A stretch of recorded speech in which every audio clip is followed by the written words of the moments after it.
Hello प्यारे students, तो आपका हमारे इस यूट्यूब चैनल में स्वागत है। तो आज हम क्लास 10th के लिए लाए हैं कुछ महत्वपूर्ण ऑप्शनल क्वेश्चंस, ओके, जो कि हमारे प्रकाश से रिलेटेड है, ओके, संबंधित है। तो करेंगे हम यहाँ पर कुछ महत्वपूर्ण बहुविकल्पीय जो अक्सर पूछे जाते हैं बोर्ड एग्जाम पेपर में, ठीक है।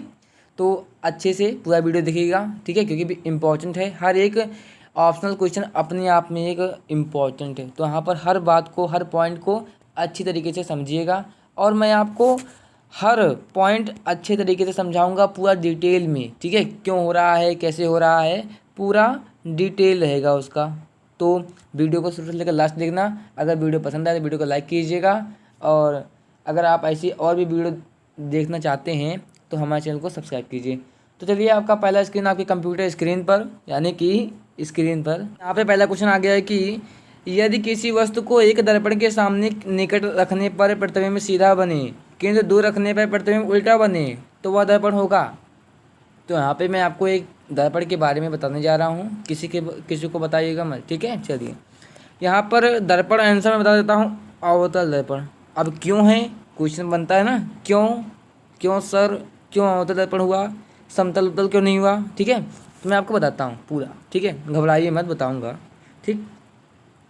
तो यहाँ पर अवतल दर्पण, यहाँ पर देखिए, यही तो है अवतल दर्पण, यही है ना, कि भूल गए, यही है ना। चलो, अब इसमें क्या होता था कि जब हम वस्तु को अनंत पर रखते थे, स्थिति पढ़ी है आपने, ये इनफाइनाइट है, ये क्या है, वक्रता केंद्र है, और ये वक्रता केंद्र के बीच यहाँ पर मान लीजिए वस्तु रखते हैं, दूर पर रखे हमने वस्तु को, ठीक है।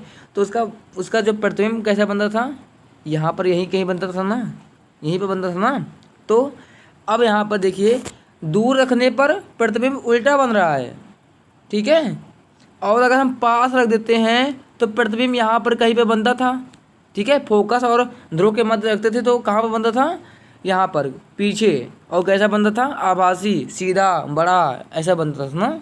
तो क्या हो गया कि यदि हम अवतल दर्पण के सामने वस्तु को उससे दूर रखें तो वस्तु का प्रतिबिंब उल्टा बनता है।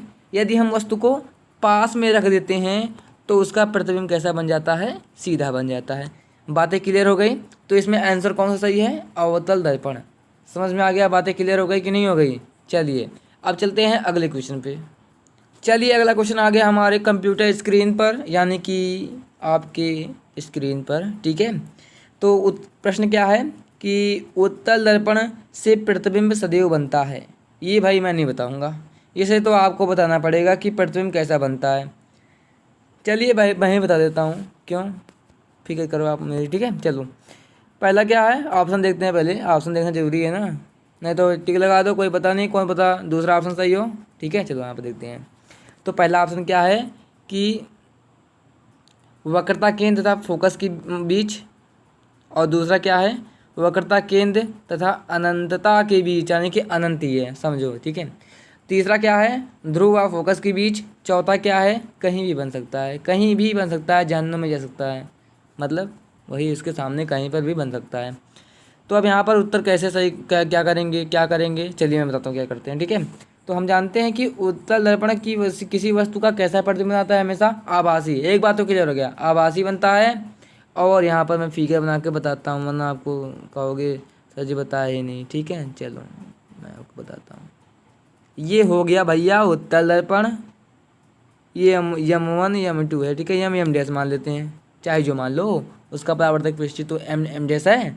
चलो, अब यहाँ पर क्या होता है जल्दी बताओ। यहाँ पर ये जहाँ पर लिखा है लाल हो रहा है जो, वो क्या है, P है। यहाँ पर F होता है, यही होता है ना। यहाँ पर C होता है, यानी कि वक्रता केंद्र।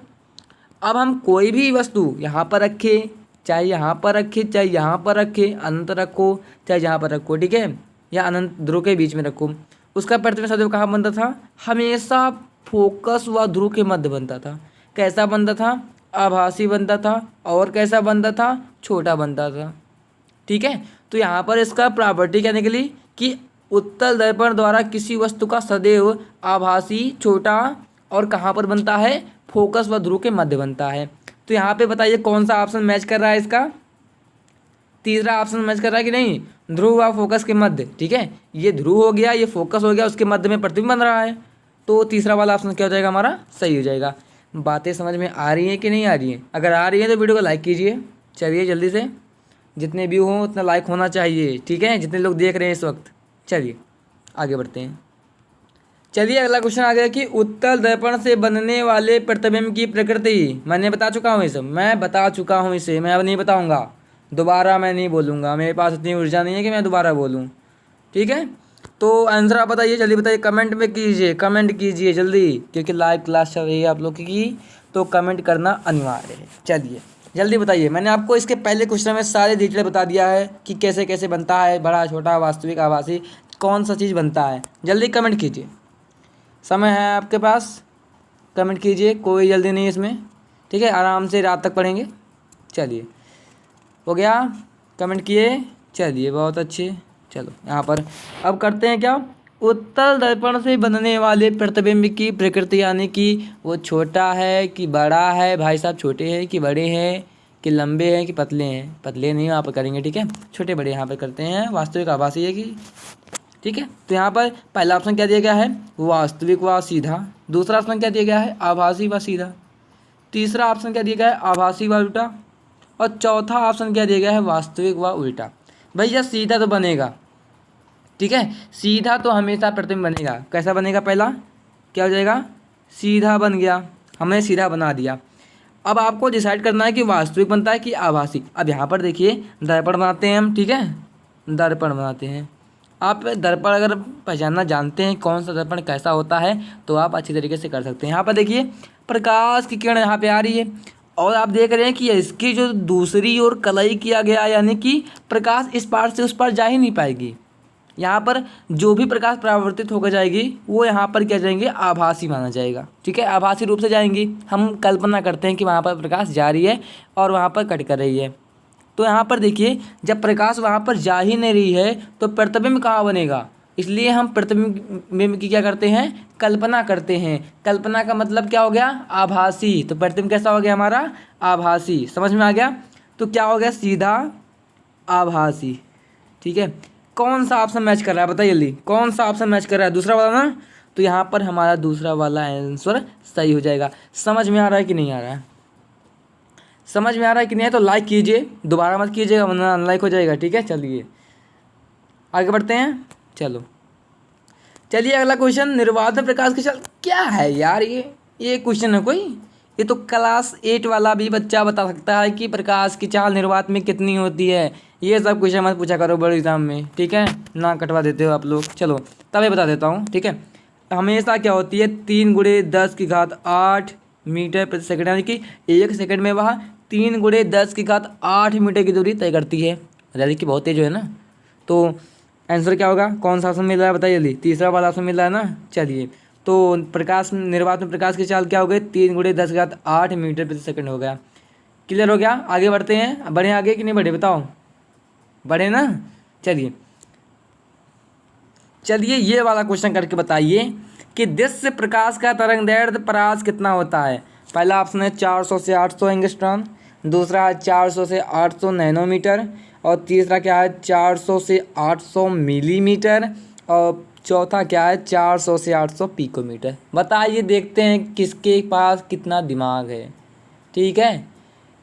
आप लोगों ने पढ़ा होगा कि दृश्य प्रकाश का तरंगदैर्घ्य एंगस्ट्रॉन में पढ़ा होगा ना, तो एंगस्ट्रॉन में तो आप जानते हैं कि क्या होता है, 4000 एंगस्ट्रॉन से, ठीक है, क्या होता है 4000 एंगस्ट्रॉन से कितना होता है, 8000 एंगस्ट्रॉन होता है, ठीक है, 8000 एंगस्ट्रॉन होता है।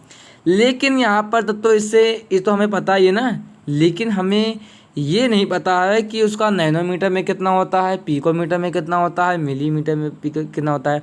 लेकिन जब यहाँ पर ये क्वेश्चन आएगा तब जान लेना भैया पेपर बहुत कठिन बना है, ठीक है। आपको बहुत धैर्य रखकर एकदम पूरा कॉन्सेंट्रेशनली पेपर को देना है, ठीक है। उसमें ज़्यादा चार्ज नहीं करना है कि ये तो सही भाई कर लेंगे इसे, ठीक है। तो यहाँ पर धैर्य मत खोइएगा अपना। चलो पहले यहाँ पर धैर्य करते हैं अपना। चलो हमें क्या पता है, दृश्य प्रकाश का तरंगदैर्घ्य परास कितना होता है, 4000 एंगस्ट्रॉन से लेकर 8000 एंगस्ट्रॉन के मध्य होता है, ठीक है। लेकिन यहाँ पर क्या दिया गया है, मिलीमीटर, नैनो, पिको भी दिया गया है। तो ये वाला पहला वाला ऑप्शन तो गलत हो गया, क्योंकि 4000 यहाँ पर 400 दिया गया, तो यहाँ पर पहला वाला ऑप्शन क्या हो गया, खुद ब खुद गलत हो गया है। चलिए अब यहाँ पर हम देखते हैं कि कौन सा ऑप्शन सही है, क्योंकि हमें फाइंड करना है कि कौन सा करेक्ट आंसर है। चलिए तो यहाँ पर मैं आपको आंसर बता देता हूँ कौन सा है। ये है 400 से 800 नैनोमीटर। ठीक है, याद कर लीजिएगा इसको। अब इसमें तो कोई होगा नहीं कि क्यों सर ये है, क्यों ये है, क्यों ये है। ठीक है, इसे आपको याद करना पड़ेगा। कर लीजिए ना, कितना है 400 से 800 नैनोमीटर, बस समझ में आ गया। चलो समझ में आ गया, तो आज की वीडियो यहाँ पर रहने देते हैं। अगर आप ये वीडियो को शेयर करते हैं, सपोर्ट करते हैं इस वीडियो को, तो अगली वीडियो आएगी और लंबी। ठीक है, उसमें आपको मैं न्यूमेरिकल हल करवाऊँगा। न्यूमेरिकल, ये क्या था, ऑप्शनल था, उसमें क्या कराऊँगा मैं, न्यूमेरिकल करवाऊँगा। न्यूमेरिकल समझते हो क्या होता है न्यूमेरिकल, आंकिक प्रश्न।